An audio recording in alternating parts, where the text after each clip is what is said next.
어제 YTN의 보도에 따르면 한 아파트 주민이 자비로 경비실에 에어컨을 설치해 줬는데 관리사무소가 반대해서 에어컨을 못 켜고 있다고 합니다. 관리사무소는 전체 경비실에 에어컨을 놔두든지 아니면 모두가 에어컨을 쓰지 않든지 그게 형평성에 맞다는 입장입니다. 형평성 있게 다 같이 더워라 이거죠. 형평은 그럴 때 쓰라고 있는 단어가 아닙니다. 누군가 불공정하게 특혜를 입을 때 나머지 당하는 이들을 위해 존재하는 단어지 어떻게 한 사람도 빠짐없이 다 같이 불공정하게 대우를 받자는 게 형평인가요? 그런 식으로 형평을 정의하면 관리사무소부터 에어컨을 꺼야죠. 지자체에서 복지정책을 한다니까 박근혜 정부는 다른 지자체가 그렇게 못하니까 형평에 어긋난다고 니들도 하지 말라고 했었죠. 배에 물이 들어오는데 몇 사람만 구할 수 없으니 다 죽게 그냥 둡니까? 몇 사람에도 구할 수 있으면 구하고 그리고 나머지도 어떻게든 구해야겠다고 생각하는 게 사람의 상식이죠. 폭염에 고생하는 경비 아저씨 위해서 주민이 직접 자비로 사다 준 에어컨을 형평성을 내서 켜지 못하게 하는 관리사무소를 보고 있자니 우리가 비정상적인 시대를 너무 오래 살았구나 싶습니다. 사람처럼 좀 삽시다. 김어준 생각이었습니다.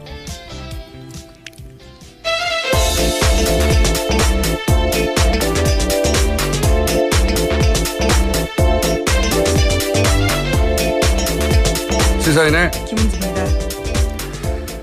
제가 오프닝을 하다가 바람이 샌 적은 있었지만 기침이 갑자기 올라온 건 처음이었나. 힘내십시오.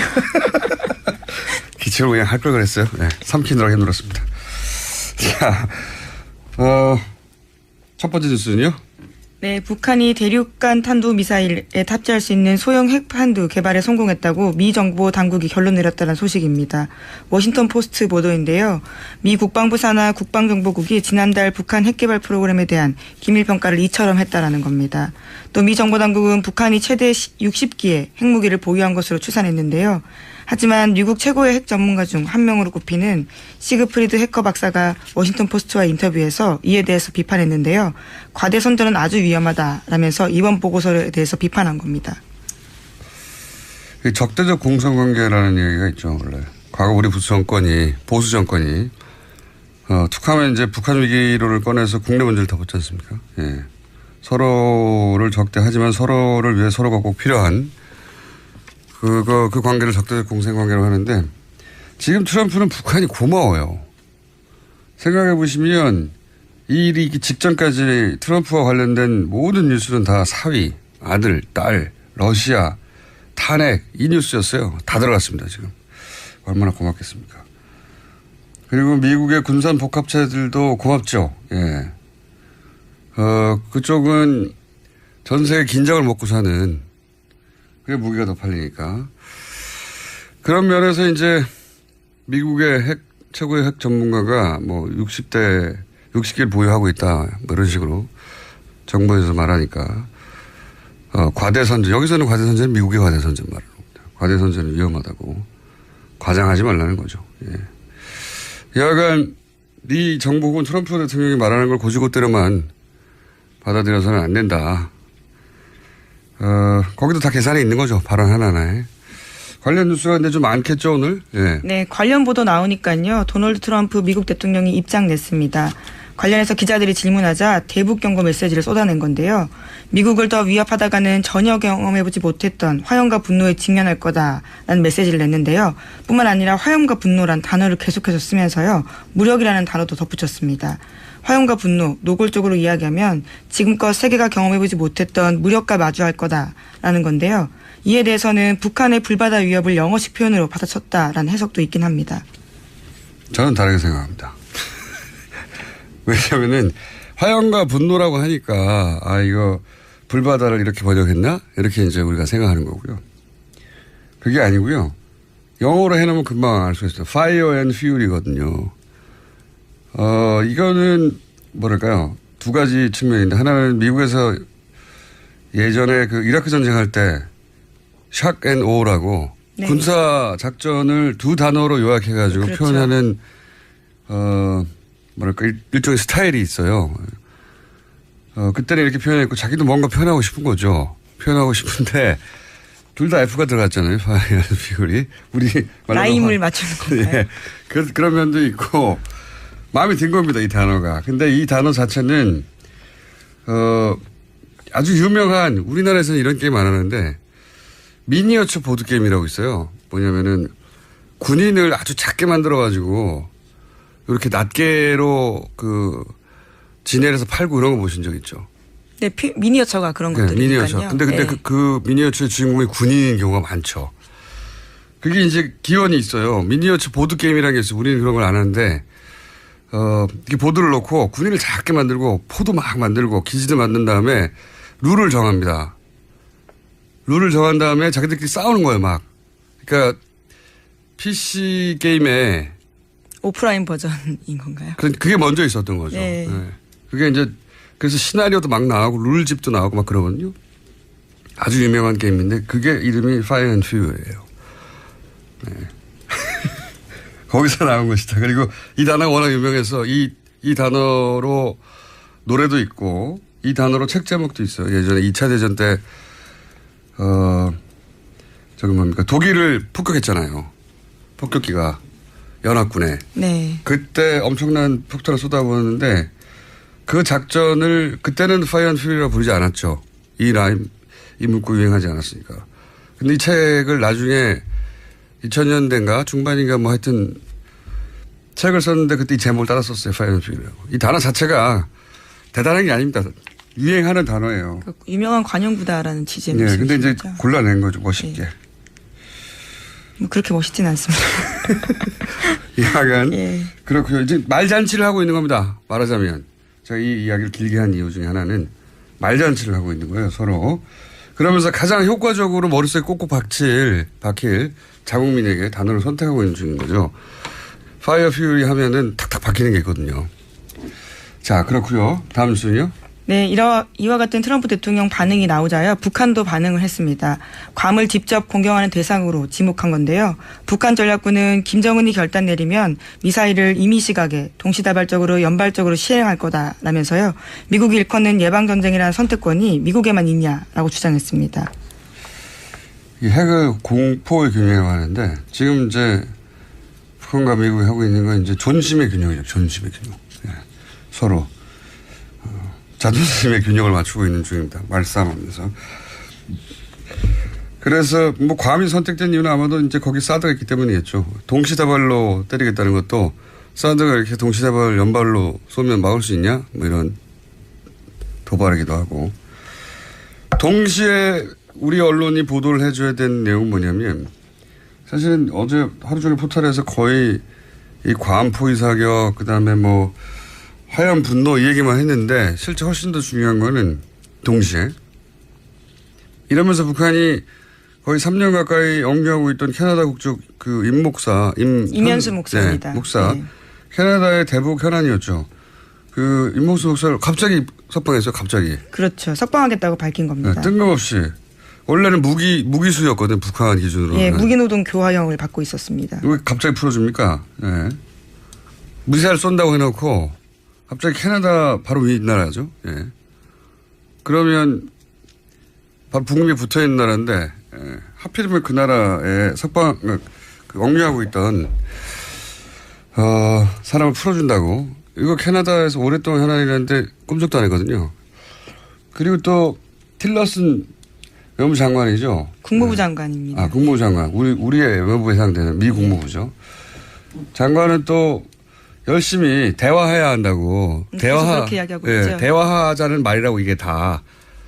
예, 그런 얘기 하고 있는데 그러면 동시에 투트랙을 가고 있는데 보도는 동시에 우리도 해줘야 되거든요.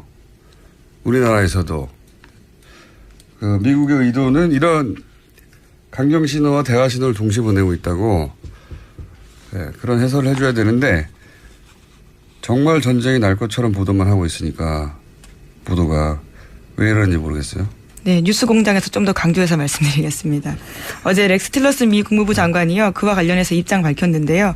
괌을 포함해서 임박한 위험이 있다고 생각하지 않는다라는 겁니다. 또 북한의 오판을 막기 위해서 트럼프 대통령이 메시지 전달하고 싶었던 거다라고 해석하기도 했는데요. 트럼프 대통령은 김정은이 이해하는 언어로 강력한 메시지를 전달한 거라면서 김정은이 외교적 언어를 이해하지 못하기 때문에 저렇게 반응한다라고 이야기한 겁니다. 그러니까요.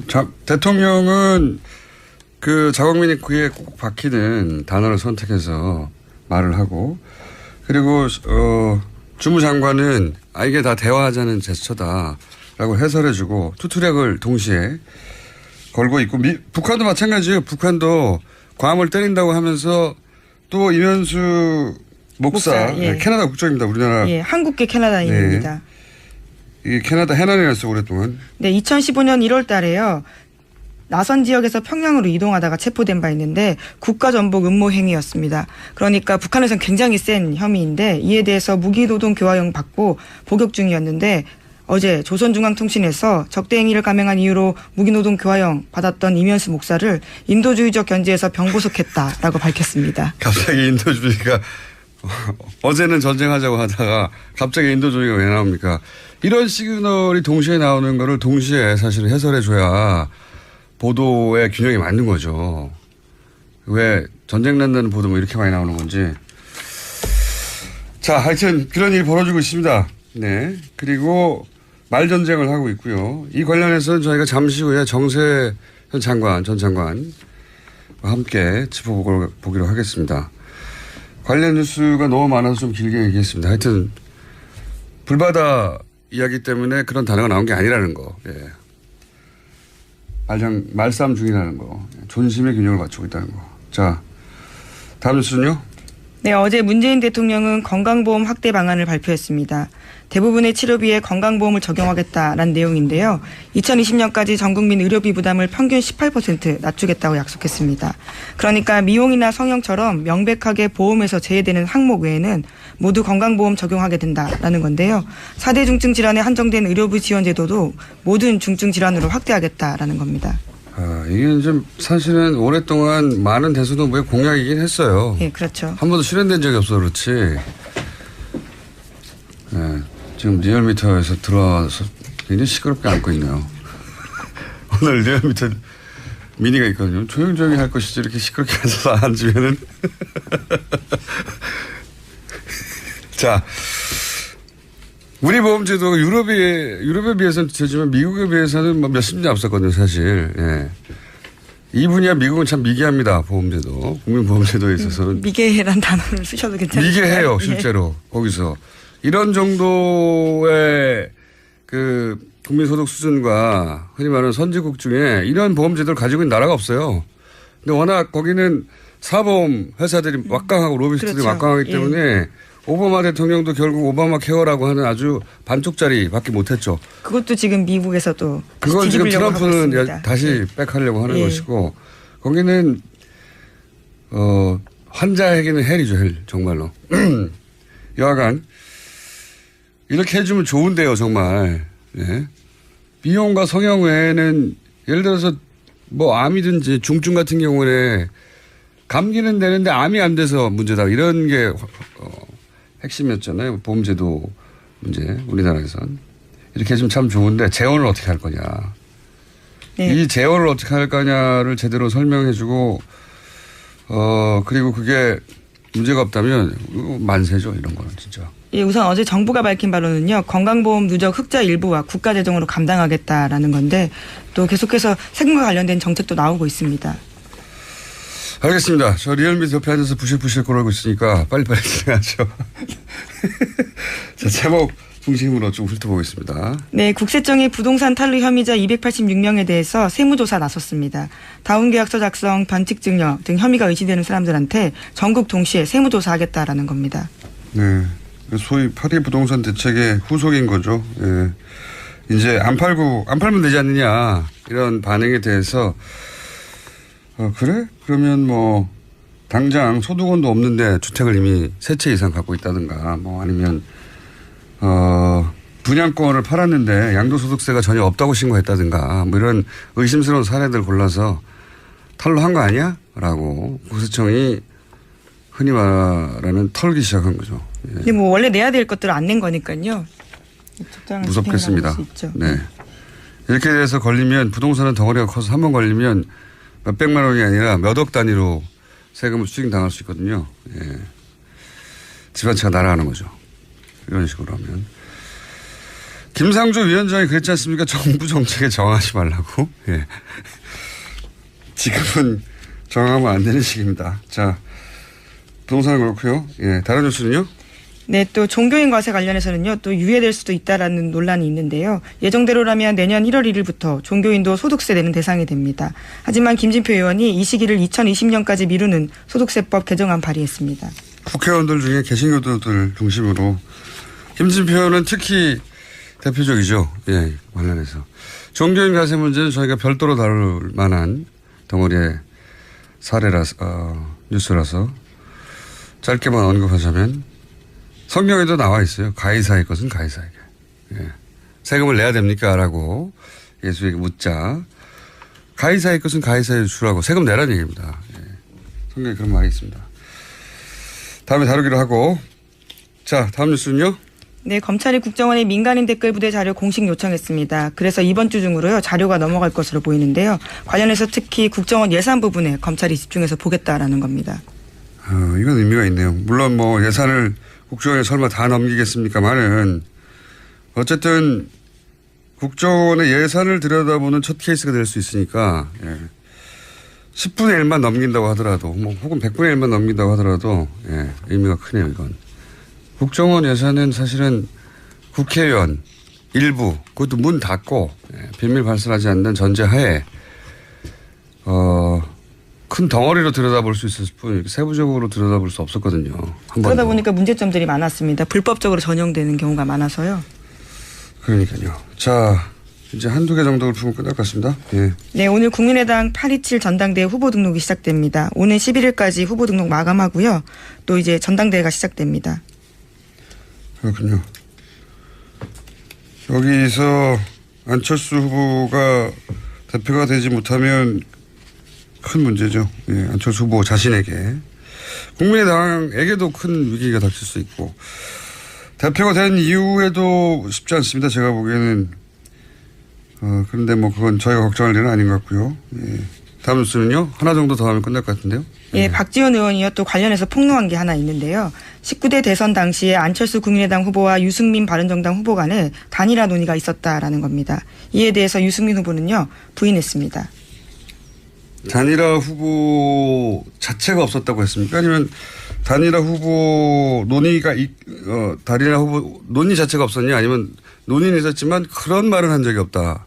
그 어떤 말도 들은 적이 없고 한 적도 없다라는 겁니다. 아예? 예. 김무성 의원은 반응은요? 김무성 의원 같은 경우에는요. 자신은 관련해서 그런 말을 박 의원에게 전한 적이 전혀 없다라면서 박 의원이 자기에게 들었다면서 소개한 유승민 의원 발언은 사실무근이다라고 했습니다. 다만 만난 거는 맞는데. 그렇죠. 단일화 논의를 한 거는 맞는데 유승민 의원이 단일화 할 거면 햇빛 정책 대북 정책을 버리고 사과해라.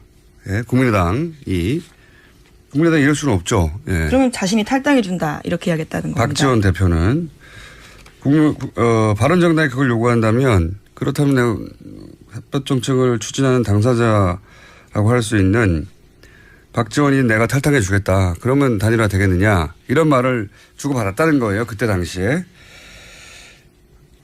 박지원 전 대표의 주장입니다. 물론. 예. 방송에 대고 한 이야기고요. 여기에 대해서 이제 코멘트를 한 거죠.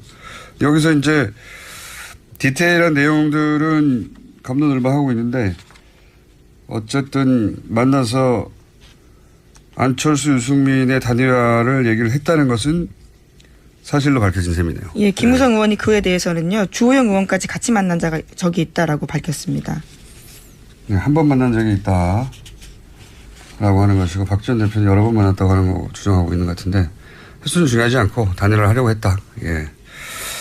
알겠습니다. 박지원 대표를 한번 모셔봐야 되겠네요. 자, 바로 이어서 부시럭거리는 리얼미터 권수정 시장 나오셨습니다. 안녕하십니까. 저희가 관련해서 박지원 대표는 월요일 날 잡아놨군요. 예, 이미. 월요일 날 물어보기로 하겠습니다. 자, 권순철 실장님? 네, 안녕하십니까. 네, 인사드렸습니다. 자, 그러면 대통령 지지율부터 대통령 지지율, 그리고 정당 지지율 짚어보겠습니다. 저희가 유일하게 주 중에 짚어보는, 예, 지난주에 북한의 미사일 발사 여파 때문에 좀 빠졌죠. 이번 주에도 아주 소폭 하락세입니다. 8%포인트 소폭 하락했고요. 71.7% 긍정평가가 나왔습니다. 부정평가는 21.5%였고요. 아시다시피 지난주 주말에 유엔 안보리 대북 제재 관련 보도가 상당히 많이 나왔습니다. 그리고 한중 외교장관 회의가 좀 무례한 측면들 때문에 논란이 많이 되었었고요. 그리고 뭐 이렇게 북한 미사일 발사하면 보통 진보 정권의 지지율이 좀 떨어지는 편입니다, 항상. 예. 그리고 월화 한 이틀 동안은 그 자유한국당 비롯해서 바른정당, 그러니까 야3당이 그 현 정부의 대북 정책에 대해서 좀 일관되게 이제 공세를 좀 취하고 있는 상황이고요. 많이는 빠지지 않았지만 소폭 하락한 이유가 바로 이제 북한 미사일 발사로 이후에 계속 이어지는 이러한 여진들 때문이 아닌가 싶고요. 반면에 수요일 날에는 일간 집계에서는 73.7%로 반등을 했습니다. 어제도 반등을 했어요. 예, 지난주 주간 집계가 72.5%였는데 지난주 주간 집계보다 높았던 거죠.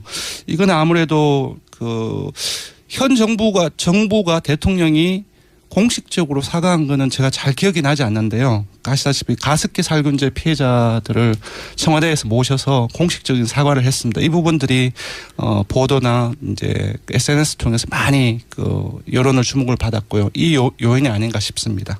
어쨌든 어제는 반등을 했다. 네. 네. 지난주 이어서 어쨌든 월화수 사이에 평균으로는 71.7%인데 네. 어제는 73.7%로 반등을 했다. 네. 거의 유사합니다. 1%. 예, 지금 여전히 뭐 비슷하게 대우 왔다 갔다 경북이라든지 하면, 예. 60대 이상이라든지 보수층 포함해서 모든 지역, 연령, 이념 성향에서 긍정표가 아주 높거나 우세한 걸로 나타났습니다. 야당이 상대하기 참 힘들 거라고 제가 정권 초에 얘기했는데 이렇게 되면 참 상대하기 힘들어요. 이렇게 막 흔들어주면 좀 빠져주기도 하고 네. 공방에 오가야 야당에서는 이건 먹히는구나. 이렇게 하면 되는구나 싶은데 다음 주 목요일이 문재인 대통령 취임 100일째입니다. 그러니까 딱 일주일 전이죠. 그래서 100일을 전후해서 야당들 같은 경우 지지율이 많이 빠질 것이라는 언급들이 많이 나오고 있는데 지금 추세를 봤을 때는 물론 바꿨어요 최근에. 바꿨습니까? 연말로. 연말로 바꿨습니까? 네. 예, 그렇게 떨어지지는 않을 것으로 보입니다. 네. 그러니까 100일 되면 다 빠질 것이라고 네. 정권 초에는 했었고 지난주인가요 올해 초인가에 연말에 빠질 거라고 바뀌었어요. 예. 지금 뭐 나중에 한번 얘기될 수 있었겠지만 개혁이 여러 중첩되면서 이해관계자들이 갈리고 그러면서 빠지는 측면이 있지만 또 개혁으로 다시 지지율을 반등시키는 모습들이 요즘엔 조금씩 나오고 있습니다. 그래서 많이는 빠지지 않을 것 같습니다. 사실 예. 100일 가까이 됐을 때 70% 지지율이라는 건 있을 수 없는 지지율인데 여기서 앞에 6점 바뀌어도 정권이 망하는 듯이 보일 것 같아요. 60%도 박근혜 정권 때는 도달한 적이 없는 수치인데. 있긴 있는데 그런 기간들이 상당히 짧았죠. 초반에 있긴 있었어요. 네, 네. 생각해보니까. 자, 하여튼 그렇습니다. 당내 대통령 지지율은 그렇고요. 정당 지지율은 어떻습니까? 정당 지지율은 아무래도 그 문재인 대통령하고 여당 지지율은 좀 같이 연동되는 측면들이 상당히 많습니다. 따라서 그 민주당 같은 경우는 지난주 주간 집계 대비 1.5%포인트 내려서 41.9%가 나왔습니다. 주로 경기 인천 PK, TK 이 정도로 해서 보수층에서 많이 빠졌는데요. 아무래도 그 문재인 대통령이 소폭 하락한 것과 동일한 이유에서 빠진 것으로 보입니다. 여기도 네. 한 1% 내에 빠진 거네요. 네. 50.1 뭐 이러다가 49.1 뭐 이런 식으로. 네. 그다음에 국민의당을 한번 본다면 국민의당은 3위로 올라갔다면서요. 예, 지난주에 한 지지난주에 5%대 초반에서 예. 지난주에 6.9%까지 올랐거든요. 지난 주말에 안철수 전 대표 당대표 출마 예, 지난주 수요일 날에 출마 선언을 공식적으로 선언을 했고 5월 화수 3일 동안 지난주는 계속적으로 올랐습니다. 올랐는 원인이 뭐냐면은 19대 대선에서 안 후보에게 투표를 한 사람들 중에서 그 이전은 한 24% 정도가 국민의당을 지지했었는데 5월 화수 3일 지난 동안에 무려 한 39% 40%까지 결집을 했습니다. 근데 그러니까 안철수는 지지했지만 국민의당을 따로 지지하지는 않았던 그런데 이제 한 3일 동안에 당대표 출마 선언한 과정에서 올랐는데 아시다시피 주말을 경과하면서 또 어제까지도 계속 당대표 출마 논란이 당내에서 계속 되지 않았습니까? 그 이후에 다시 이 19대 대선은 안 후보 투표 후보자층이 조금씩 다시 또 빠지고 있습니다. 아하. 그래서 지금 이제 국민의당 같은 경우는 이번 주 주중에서 1.5%포인트 내린 5.4%로 다시 내렸는데 바로 금방 언급해드린 그 이유인 것 것으로 보이고요. 다시 5차 범위 내이긴 하지만 최하위로 밀려났습니다. 그렇기 때문에 안철수 대표의 명분이 좀 떨어지는데 본인이 나와야 지지율이 올라갈 수 있고 네네. 결집시켜서 네. 이 국면을 벗어날 수 있다고 했는데 다시 최하위가 됐네요. 네. 5.4%. 물론 이건 주중. 예. 주중입니다. 주중 잠정 집계입니다. 네. 목금토 그러니까 목금토 하면 또 달라질지도 모르겠죠. 네네. 어쨌든 다시 최하위가 됐다 국민의당이. 네. 5.4%. 안철수 대표가 당대표 출마 선언하기 전의 수치로 다시 돌아왔네요. 거의. 예, 그렇습니다. 다른 정당은 어떻습니까? 예, 한국당 살펴보면 한국당은 올랐습니다. 1.1%포인트 오른 17.6%이고요. 2주째 상승세를 보이고 있습니다. 기억하실지 모르겠지만 전술핵 배치 추진을 당론으로 한이 많이 하고 있는 상황이고요. 문재인 정부의 대북 정책의 비판 공세를 높이고 있습니다. 아무래도 좀 반사이기 성격이 있는 것 같고요. 미사일 가장 오른쪽에 있는 분들이 어쨌든 한국당 쪽에 표를 주고 있다는 얘기죠. 지지를. 예, 정의당하고 바른정당도 공이 올랐습니다. 정의당은 1.1%포인트 오른 6.8%로 3위로 5차 범위 내이긴 하지만 3위로 올랐었고요. 바른정당 역시 올랐습니다. 0.6%포인트 오른 6.4%로 다시 6%대를 회복했습니다. 그렇군요. 네.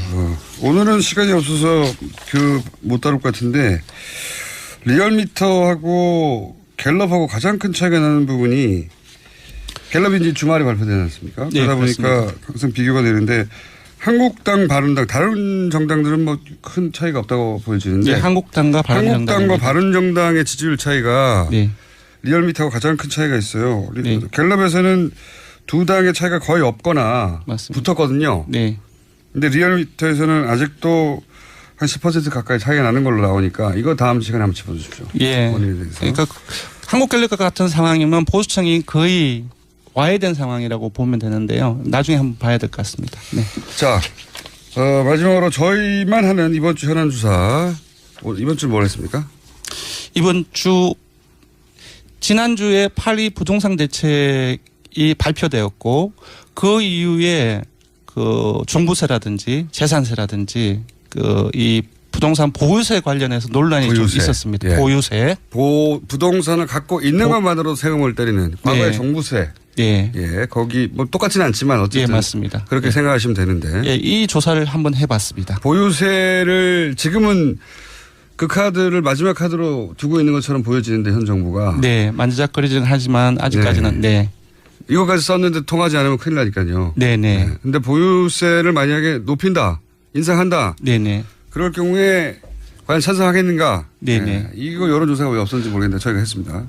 응답자들한테 세 가지 선택지를 드렸습니다. 하나는 8.2 대책의 효과와 상관없이 바로 올려야 된다. 효과와 상관없이? 예. 두 번째는 효과가 없을 때 그때 올리자. 세 번째로는 효과와 상관없이 인상해서는 안 된다. 이 세 개를 드렸는데. 절대 반대. 예. 첫 번째가 가장 많이 나왔습니다. 즉각 인상안이 41.8% 응답이 나왔습니다. 그 다음도 반대보다는 효과 없을 때 그때 올리자. 조건부 인상이죠. 25.8%로 나왔고요. 70%가 가까이 되네요. 예, 효과와 상관없이 안 된다 인상은 이 응답은 20.6%가 나왔습니다. 네. 68%가 70% 육박하는. 야. 예, 인상으로 보면은 조건부 이상이든지 아니면 적각 인상이니까 합치면 한 70% 육박을 하고 한 3배 이상이 반대보다는 많습니다. 하하. 그래서 지금 잠시 보면 지금 이 보유세 문제는 지금 판리 부동산 대책이 투기 근절이라든지 주택값 안정화라든지 이 부분에 목적을 하고 있는데 지금 유권자들 같은 경우는 단순히 부동산 보유세 문제를 이 목적에 하나지 않고 있는 것 같습니다. 그러니까 돈을 많이 버는 사람들은 많이 내고 그리고 돈을 적게 버는 가난한 사람들은 좀 적게 내는 어떤 조세의 형평성 차원이랄까요. 이런 부분으로 접근을 하고 있기 때문에 이 부동산 보유세 문제의 적극 찬성 인상해야 된다는 의견이 높게 나온 것 같습니다. 조세 정의 차원에서 보는 거군요. 네네. 예, 참여정부 때 10년 전에는 예. 종부세에 해당되는 사람들이 5%도 안 됐는데. 맞습니다. 네.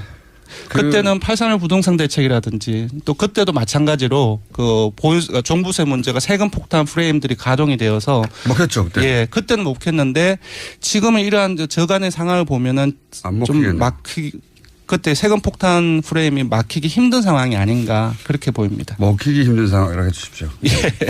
예, 먹히기 힘든 상황이 아닌가 싶습니다. 이것도 예상되네요. 네네. 대통령 지지층하고 비슷하게 겹치는 지난번 사드하고 지난주하고 비슷하게. 어쨌든 70% 가까이 보유세를 찬성하고 있다는 것은 예상과 다른 결과였습니다. 네네. 자, 여기까지 하겠습니다. 예, 조사 개요를. 조사 개요. 예. 네. 사실 대통령하고 정당 지지율 조사만 불러드리면 되는데요. 짧게 불러드리겠습니다. 이번 대통령 정당 지지율 조사는 TBS 의뢰로 전국 19세 이상 성인을 대상으로 8월 7일부터 9일까지 3일간 조사했습니다. 전화 면접하고 자동응답 혼영으로 실시했고 35,284명에게 통화를 시도해서 최종 1,531명이 응답을 완료했습니다. 응답률은 4.3%, 표본 오차는 95% 신뢰 수준 플러스 마이너스 2.5%포인트입니다. 내일부터 건설정 시작하겠습니다. 감사합니다. 고맙습니다.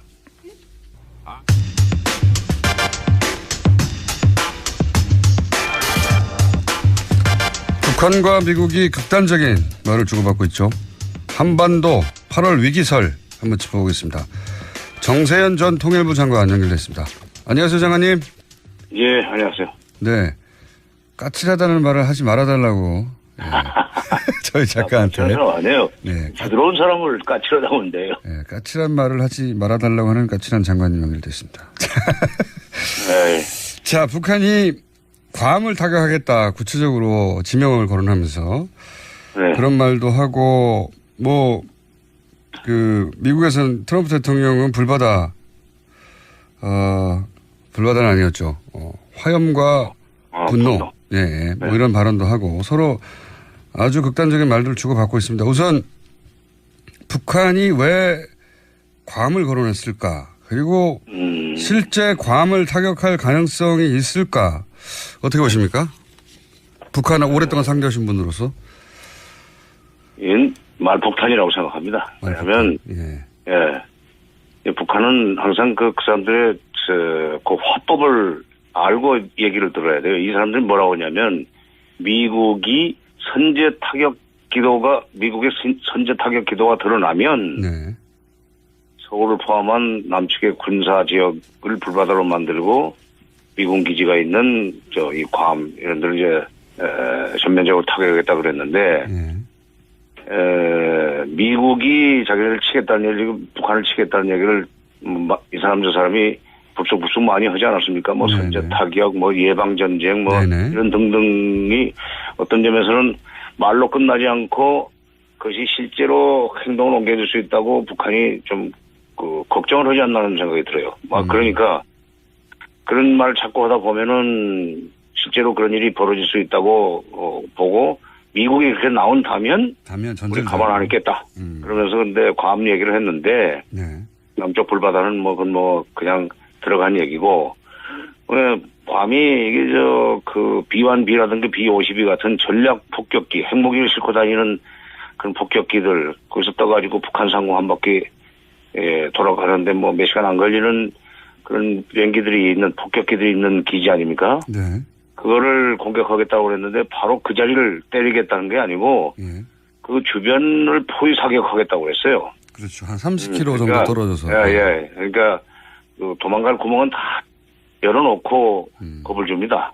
그러니까 나중에 북한의 말을 지금 해석하면 미국이 선제 타격을 실제로 하려고 한다면 우리는 괌이 이거 아니라 감안해야 괌 주변 한 30km 떨어진 데를 때리겠다. 네, 네. 이거죠. 근데 이제 30km 때리지만 이게 공해상이 될 텐데. 예. 그런데 비행기가 어디로 지나올 줄 압니까? 그러니까 비행기가 지나갈 수 있는 공중을 둘러막고 때릴 수 있다는 얘기인데 예.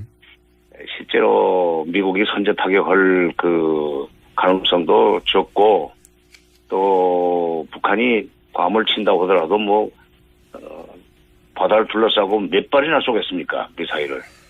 몇 발 쏘겠죠. 수발 쏘겠죠. 그러나 그것 때문에 서로 불이 붙어가지고 전쟁으로 번질 가능성은 저는 별로 없다고 봅니다. 북한식 대응이다 이렇게 보시는 거군요. 이때까지 항상. 네, 북한식 대응이죠. 그러니까 그 사람들은 의뢰 말만 꺼내면 1000배, 100배 갚아주겠다고 그러는데 네. 1000배, 100배 그런 얘기 두고 쓰는 말들이 있죠. 몇 개. 예. 그건 수십 년째 그렇게 하고 있긴 합니다만. 불바다 1000배, 100배 그다음에 또 무슨 선멸적 타격 잘 쓰는 말들이 있어요. 근데 별로 놀랄 거 없어요. 거기까지는 제가 알겠는데 워낙 오랫동안 들어와서 이 미국발 한반도 위기설이거든요. 이게 말하자면. 그렇죠.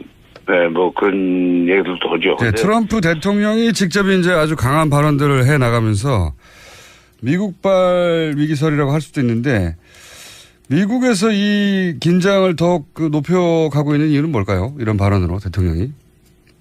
그러니까 이게 트럼프 대통령의 일종의 철학이 반영된 조치라고 봅니다. 뭐냐면 트럼프 대통령은 세게 겁을 주고 밀어붙이면은 북한 같은 나라는 결국 손 들고 나오지 않겠는가. 일종의 장사꾼이라고 사후가적 흥정이죠.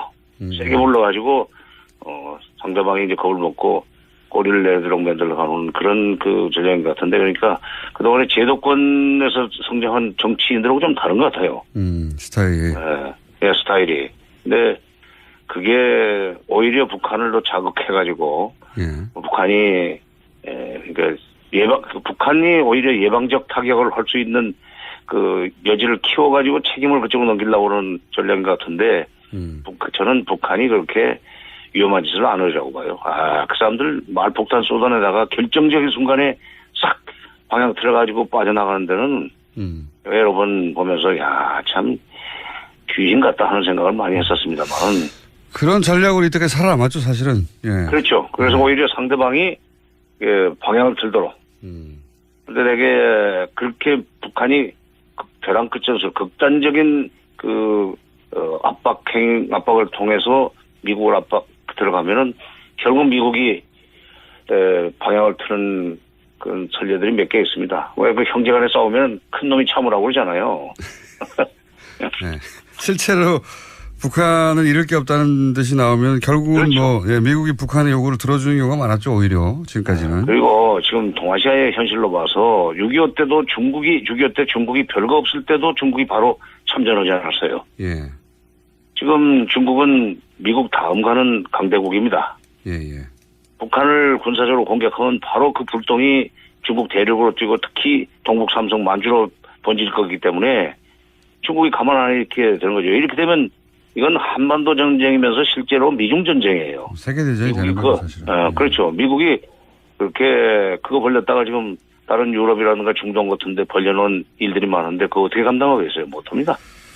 그럼 8월 위기설은 어떻게 나온 거라고 보십니까? 이유가 있을 거 아닙니까? 이게 4월 위기설도 있었죠, 그때. 4월 달에도 내가 다른 데서도 한번 얘기했는데 4월 달에는 금년도 예산이 지금 한참 심의 피크 기간일 거예요. 9월에는 결정이 돼야 됩니다. 미국 예산 심의. 예산이 10월부터, 미국은 1월부터 시작이 되지만 10월부터 예산 연도가 시작이 돼요. 네네. 9월 국회에서 이제 끝을 내야 되는데 8월이면 이제 한참 밀고 당기는 기술 조정도 해야 되고 하는 그런 시기 아니에요? 네네. 기술적으로. 이때 이 주한미군 또는 극동지역 또는 태평양 사령부의 예산이 깎이지 않도록 하려면 이 한반도가 위험하니까 절대로 이 부분은 손대지 말라 하는 그런 어떤 메시지를 보내기 위해서 나는 출처가 미국 내 군산복 합체 내지는 군부라고 봅니다. 뭐 미 국방부 쪽에서 핵무기 60개 있다는 얘기도 나오고 거기에 대해서 미 전문가는 뭐 과장하지 말라고 자기들끼리 싸우기도 합니다. 지금. 60개설도 마찬가지예요. 아까 조금 전에 그러니까 이게 예산 편성과 관련해서 이거 국방 예산 깎으면 미국이 당한다 하는 그 겁을 줘야만 액수가 늘어나든지 유지가 될 거기 때문에 나온 일종의 페이크 뉴스인데 우리 국민들은 미제면 다 옳다고 생각하니까 이게 문제예요 지금. 알겠습니다. 예. 동시에 이제 우리 언론이 크게 보도하지 않는 게 예를 들어서 뭐 캐나다 국적 임목사를 갑자기 석방한다든가 혹은 뭐 틸러슨 국무장관이 갑자기 트럼프 대통령의 이야기는 뭐 결국은 대화를 하자는 거다 이런 식으로 해석해 주지 않습니까? 예.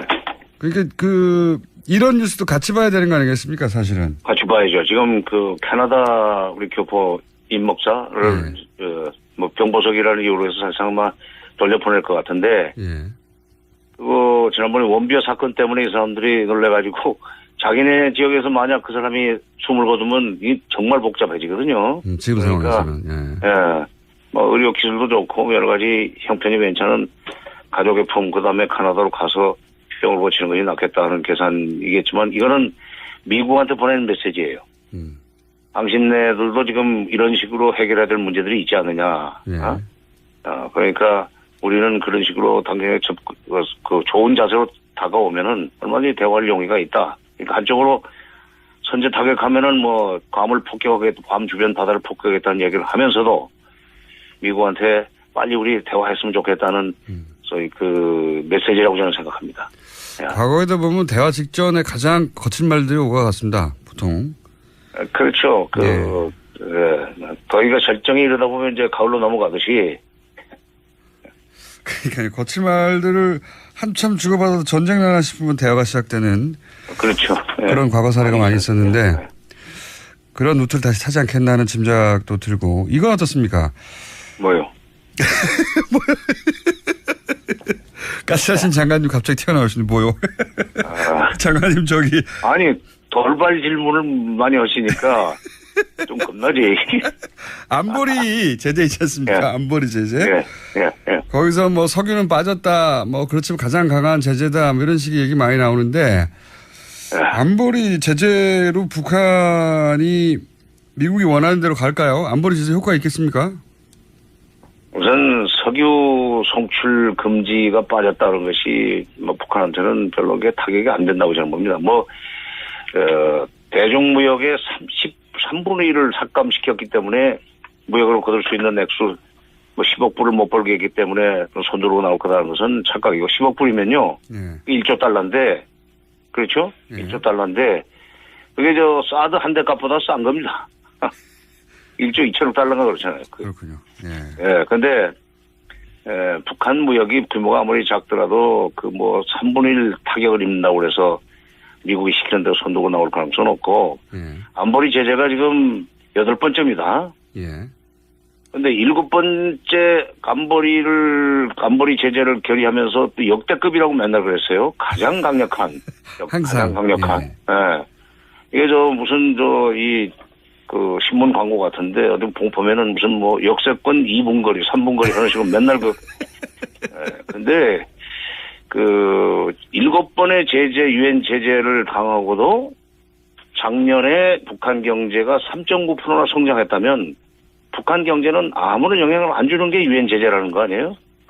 지금 그다음 미국이 대북 제재를 유엔 제재를 주도할 때 경제적인 타격을 주면은 결국은 숨이 막혀가지고 손 들고 나올 거다 하는 전제에서 그렇게 된 건데 작년 경제가 3.9%면 우리 경제 성장률보다 높은 거예요. 물론 이제 규모가 작은 데서 3.9%하고 우리 같이 1조 5천억 달러 된 그런 GDP를 가지고 있는 나라에서 3%, 2%, 2.5%는 다르지만 나는 이 유엔 제재가 앞으로 북한의 태도 변화를 유도하는 데는 큰 역할을 모토리라고 봅니다. 결국은 협상으로 넘어가야 되지 않겠는가. 미국도 곧 그걸 알게 될 거고 특히 우리가 이런 식으로 가지고 안 된다는 걸 알면서 왜 자꾸 이렇게 압박으로만 가느냐 하는 얘기를 우리가 해줘야 돼요. 그 얘기 미국한테 할 나라는 우리밖에 없습니다. 중국이 하겠어요? 우리가 해야지. 미국이 하겠어요? 아니 북한이 하겠어요? 결국은 뭐 지금 일본은 예. 30초밖에 안 남았긴 했는데 그러니까 결국은 이거는 역시 다시 한번 대화로 풀릴 수밖에 없다. 오히려 대화가 가까워졌다는 신호일 수도 있겠습니다. 이 정도로 극단적으로 하는 것은. 밤이 깊으면 새벽에 온다는 말도 있잖아요. 뭐 이럴수록 대화가 가까워진다고 생각하고 우리 정부에서는 대비를 해야 된다고 나는 봐요. 그리고 조금 전에 말씀드렸듯이 여러 가지 채널을 통해서 그야말로 진정성 있게 미국한테 이렇게 해봐야 알겠습니다. 결국은 대화로 넘어갈 텐데 라는 것을 입력을 시켜줘야 돼요. 알겠습니다. 정세현 통일부 장관이었습니다. 감사합니다. 지난 월요일 오프닝에서 제가 언급했던 이야기인데 올해 전기가 남는다는 기사가 났습니다. 2년 전 정부가 세운 전력 수급 계획에 따르면 분명히 12년 후에나 22% 예비율을 도달한다고 그 계획을 세웠었는데 갑자기 올해 30% 이미 도달했다는 뉴스가 나왔었죠. 이게 정부가 세운 전력 수급 계획이 잘못된 건지 아니면 전기가 부족하지 않은데 발전소를 더 지으려고 이런 말을 한 건지 이상하다라고 제가 했었는데 그 궁금증을 풀어줄 전문가 한 분을 모셨습니다. 아주대학교 에너지학과 겸임 교수 김영창 교수님 스튜디오에 직접 나오셨습니다. 안녕하십니까? 네. 이 분야는 전문가가 도대체 어딘지 잘 모르겠고 그리고 기사를 봐도 도대체 이 기사가 맞는지 틀린지 감수할 수도 없고 저희가 전문가가 아니다 보니까 그런데 이제 교수님을 저희가 모신 이유는 저희가 이제 프로필을 봤더니 굉장히 현장 경험이 풍부하신 제가 잠깐 소개해드리겠습니다.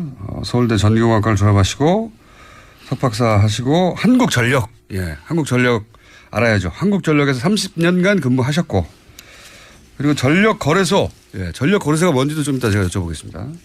공개소 상임이사를 하셨고 현재는 국제원자력기구 그 유명한 IAEA 컨설턴트로 활동하고 계십니다. 이 정도면 뭐 이력으로는 이 이상이 있을 수 없다.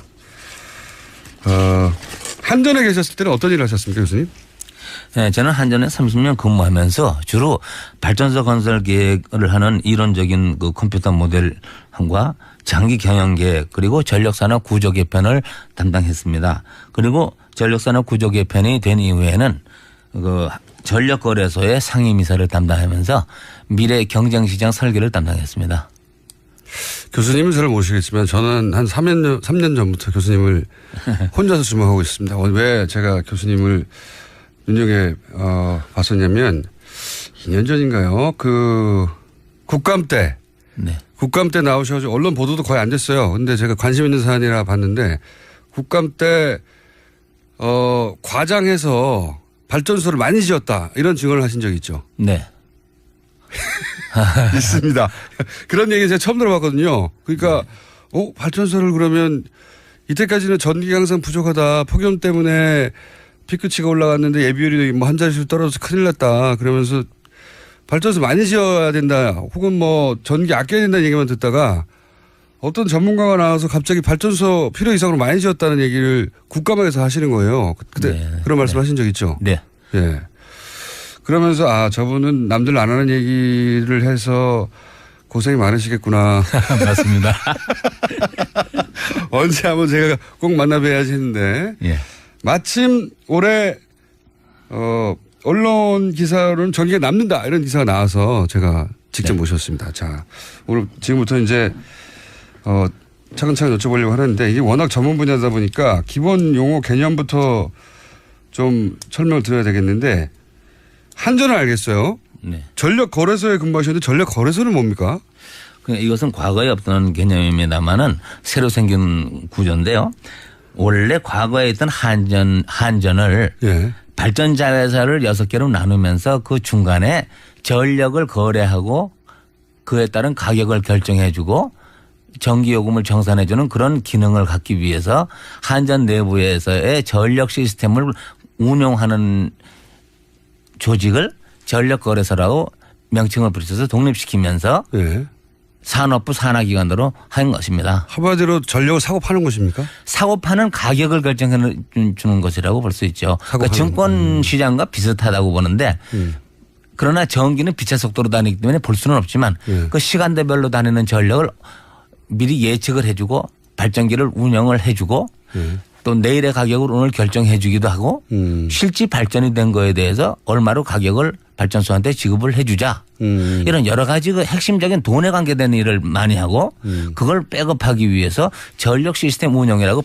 우리나라 발전기 350개가 운전을 하고 있는데 그것에 대한 그 명령을 내려주는 그 중요한 그 분해 같은 기관입니다. 굉장히 중요한 기관이네요. 네. 전력이 남는다 모자란다 가격이 얼마다 이런 거를 결국은 전력 거래소에서 결정하게 된다는 거죠. 네. 예.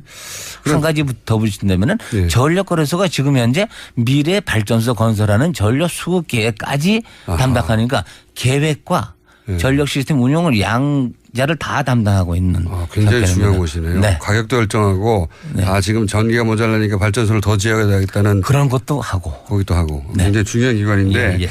일반인은 모르는 곳입니다. 하여튼 전력 거래소라는 것이 있고 네. 그리고 또 이제 전기가 남는다는 기사가 나오면서 최근에 뉴스에 자주 등장하고 예전부터 계속 등장했던 게 이제 전력 예비율이라는 겁니다. 이게 뭔지 좀 설명해 주십시오. 그러니까 전기는 좀 어려운 얘기, 눈에 안 보이기 때문에 어려운 것입니다만 하여간 전력을 사용하는 매초당 에너지와 예. 전력을 공급하는 측의 매초당 에너지가 예. 항상 일체의 주파수가 유지되고 기술적으로 공장이 돌아가는 거 전기를 쓸 수 있는 것입니다 우리가. 근데 수요가 매 순간 변화하기 때문에 전기는 그렇죠. 누가 얼마를 쓸지 모르니까. 우리는 한전에 신고하고 전기를 쓰는 게 아니라 내 마음대로 스위치를 그렇죠. 5천만에 내 마음대로 전기를 쓰지 예. 지시를 받고 허가를 받는 게 아니고 그렇죠. 쓰기 때문에 그것을 계속 변화하는 것을 발전 설비들이 따라서 공급을 빛의 속도로 해줘야 되고 네. 빛의 속도로 안 할 때 주파수가 떨어질 것이고 뭐 이런 일을 하도록 거래소가 그 컴퓨터 시스템을 운영해가고 도와주면서 이 일을 하는 것인데 예비 전력이라는 것은 얼마나 발전기 설비를 여유를 갖고 운전하느냐 그 여유분을 예비력이라고 그럽니다. 그러면 예를 들어서 제가 잘 이해했나 봐주십시오. 전력이 그 최대 피크 얘기 나올 최대 피크라는 건 이해했습니다. 그러니까 제일 많이 쓸 때. 오늘의 최대 피크, 예, 또 오늘. 내년의 최대 피크 이렇게 얘기할 수 있겠죠. 예. 뭐 그래서 올해 최대 피크가 뭐 얼마가 나왔는데 네. 거기서부터 예비율이 한 자리로 떨어졌다 네. 이렇게들 기사가 많이 나오는데 네. 그런 얘기는 최대로 많이 쓸 때 대비해서 그럼에도 불구하고 여전히 남아 있는 그 예비되어 있는 전기 비율 이런 네. 겁니까? 그런 걸 말합니다. 자, 예비율은 그런 겁니다. 네. 자, 그런데 올해 작년만 하더라도 작년에도 분명히 폭염 때문에 한 자릿수로 예비율이 떨어져서 에어컨을 켜고 문을 연 가게들을 단속해야 된다 이런 기사가 막 났었거든요. 네네. 예, 그럼 거의 매년 있는 건데 그럼 블랙아웃 얘기 나오고 블랙아웃이라는 건 이제 정전이 된다는 거죠. 예. 네. 그런 얘기가 나와서 항상 여름에는 에어컨을 아껴 써야 되는 거구나.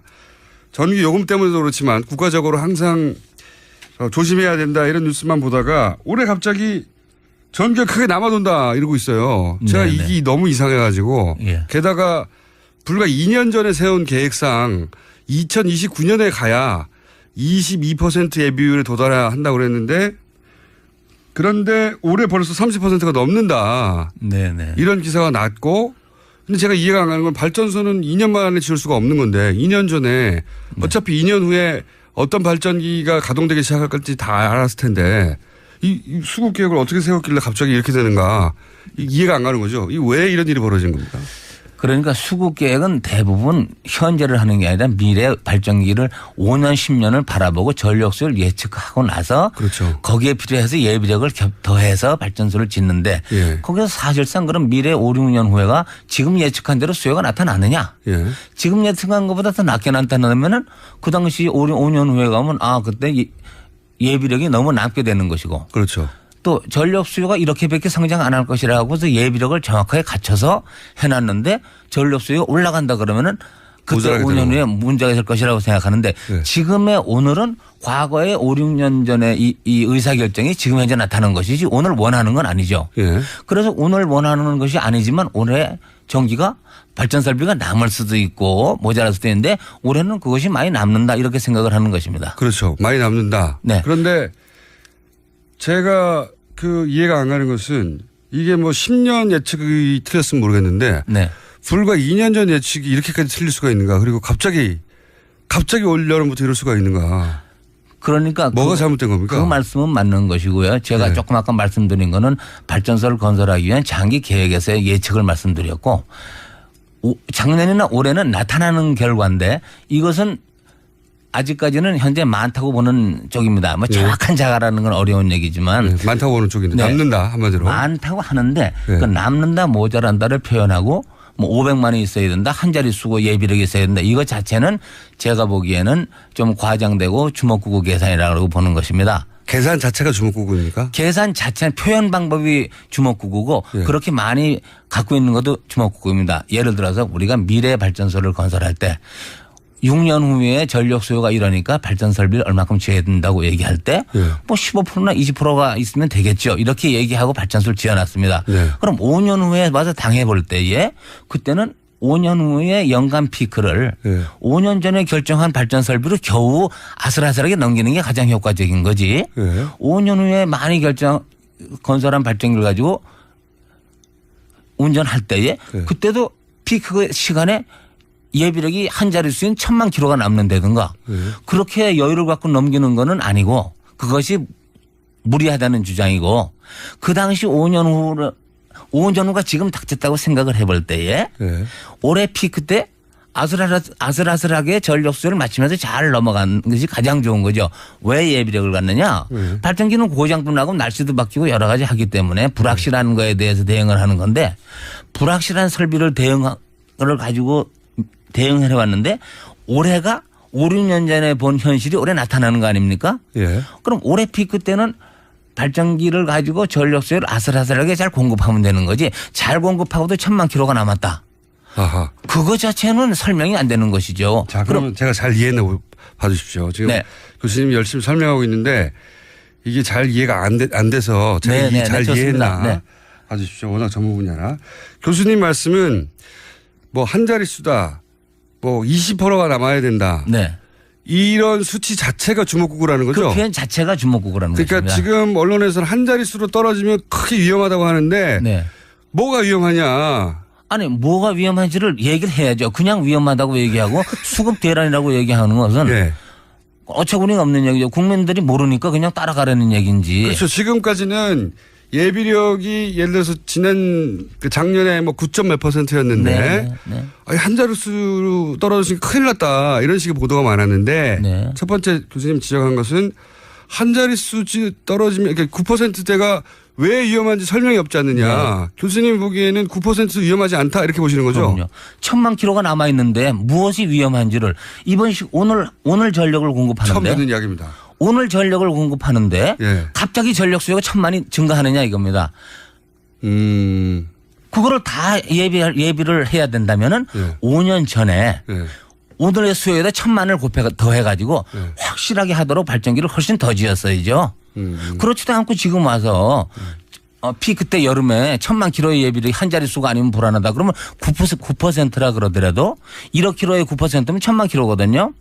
그런 것을 우리가 1년에 하나도 안 쓰는 1000만 킬로를 1년 내에 가져야 되느냐. 예비력에 속하는 1000만 킬로의 발전기는 1년 내내 발전을 한 번도 안 합니다. 왜냐. 여름 이외에 다른 데는 수요가 낮기 때문에 근데 일 안 한다. 그럼 우리가 자동차로. 지어놓고 노는 거예요? 수요도 없이 놀죠. 예비력인데 어떻게 발전을 합니까? 그냥 대기하고 있는 거죠. 쓸데없는 발전소를 지은 거네요? 그렇죠. 그럼 그 돈을 누가 냅니까? 국민들이 내죠. 네. 알지도 못하고 내는 거죠. 마구 이해가려고 그럽니다. 자. 네. 그럼 두 가지. 지금 교수님 주장의 핵심은 9%가 왜 위험한지 설명이 없다. 네. 9%가 왜 위험한지 설명도 없으면서 한 자릿수는 위험하다고 주장하고 있다. 네. 첫 번째. 두 번째는 그렇게 해서 예측하는 것. 앞으로 뭐 20%가 될 거고 뭐 15%가 될 거고 이런 예측도 엉터리다라는 거잖아요. 네. 그다음에 예측이 엉터리면 그다음에 발전소 건설 계획을 하는 사람도 전력거래소. 운영을 하는 사람은 모자라다는 기관도 전력거래소다. 그러면 이 사장은 자기 밑에 건설을 계획을 해서 예비력을 계획하는 사람도 자기 부하.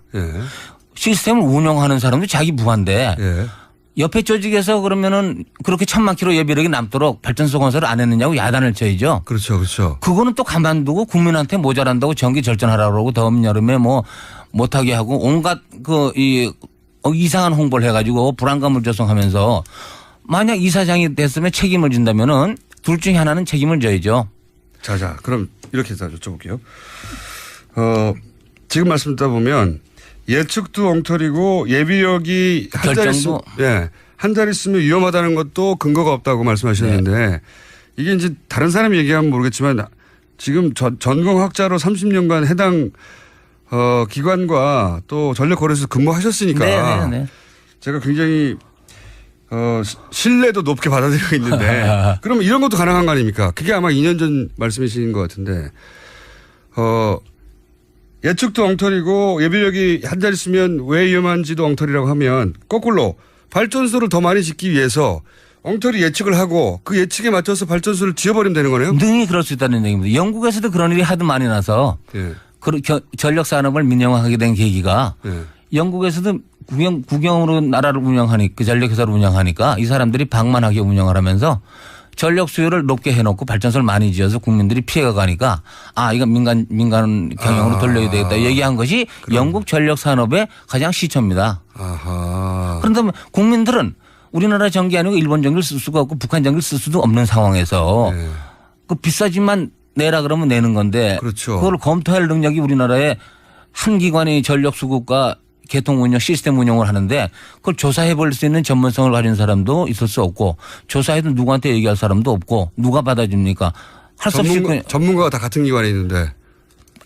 계획하는 사람과 운영하는 사람이 같으면서 서로 자기가 맨날 모자라다고 매년 떠드니까 그럼 누가 맞는 그러면 둘 중 한 사람은 잘못한 거 아닙니까?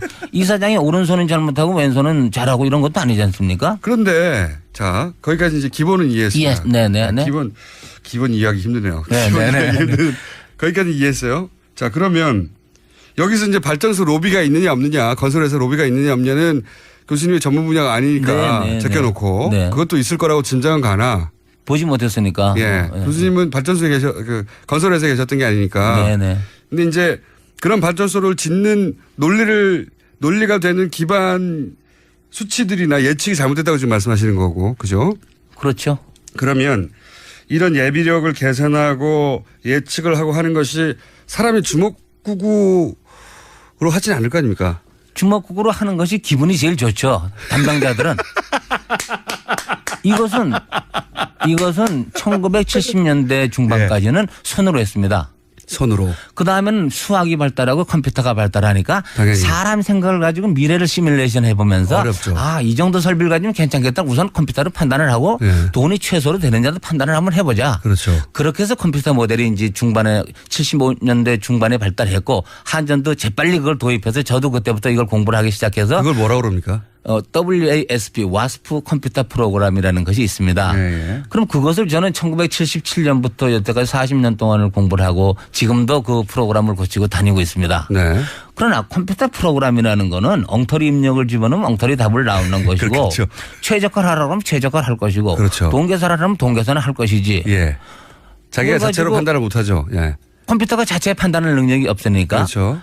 컴퓨터 보러 넣고 환경 영향 다 고려하고 모든 사람의 주관적인 입력을 다 넣어가지고 누구나 만족할 수 있는 답을 내고 멋있는 거 내고 환경도 만족하고 다 내면 정부도 만족하고 예. 그거 못 한전도 하죠. 만족하는 걸 내라. 예. 그거 아니면 난 지금 못 쓰겠다. 이러고 있으면서 와스프 프로는 엉터리다 이렇게 하는 사람도 되게 많고 또 원자력 하는 사람들은 와스프라는 프로그램에서 화력발전소 건설이 계획이 많이 나오면은 와스프라는 거 틀린 거다. 엉터리다 이렇게 얘기하고 또 화력발전 사람들도 원자력이 많이 나오면 그 프로그램 속에 원자력만 많이 나오도록 비밀로 누가 집어넣대더라. 그러던 거 쓰면 안 된다. 이런 식으로 서로 하면서 서로 이해 결과가 자기 마음에 안 들면 프로그램 엉터리다. 엉터리라고 하는데 미국 거라 못 쓴다. 우리나라 실정에 안 맞다. 뭐 실정자만 붙이면 다 되니까. 실정자만 붙이면 다 되니까. 그다음에 전력 수요를 예측해서 맞는 건 하나도 없습니다. 자기가 차는 시계가 하루에 몇 번 맞겠어요. 아무리 좋은 시계라도 맨날 움직이니까 맨날 틀리잖아요. 네. 미래의 10년까지의 전력 수요를 예측해서 예. 그 예측이 맞으니까 발전소를 짓겠다는 게 아니고 예. 예측이 미래를 이렇게 볼 때 발전소 건설 계획은 이렇게 한다. 예. 이것이 최상의 계획이고 이렇게 답이 나왔으니까 이걸 갖고 검토해서 우리와 맞는 걸 사람들이 회의를 해서 고치자. 예. 이렇게 하면은 상당히 좋습니다. 그러니까 예측이 맞는다는 건 거짓말이고 예. 예비력도 예측한 예비력이 미래에 그대로 나타난다는 것도 센 거짓말이고 예. 되지도 않는 얘기를 모르는 사람이 속이면 모르는 사람이 속죠. 예. 그렇죠. 그러니까 전문 그런- 분야니까 모르죠. 그렇게 그러나 말해버리면. 그런 걸 가지고 얘기를 하면서 남을 속일 수 있는 방법은 뭐냐. 인풋도 안 보여주고 거기다가 꾹꾹 찔러가지고 이번에 석탄 화력은 2025년에 3개가 꼭 나오도록 해라. 아. 당연히 그렇게 할 수 있죠. 그럼 컴퓨터는 모든 컴퓨터는 쓰레기를 집어넣으면 쓰레기가 나오는 것이고 예. 10년 후에 원자력 발전소가 2대로 나오게 하라. 꾹 찍어놓으면 나오는 것이지. 아. 그거를 정부에 보고해서 이것도 와스프에서 나온 결과입니다.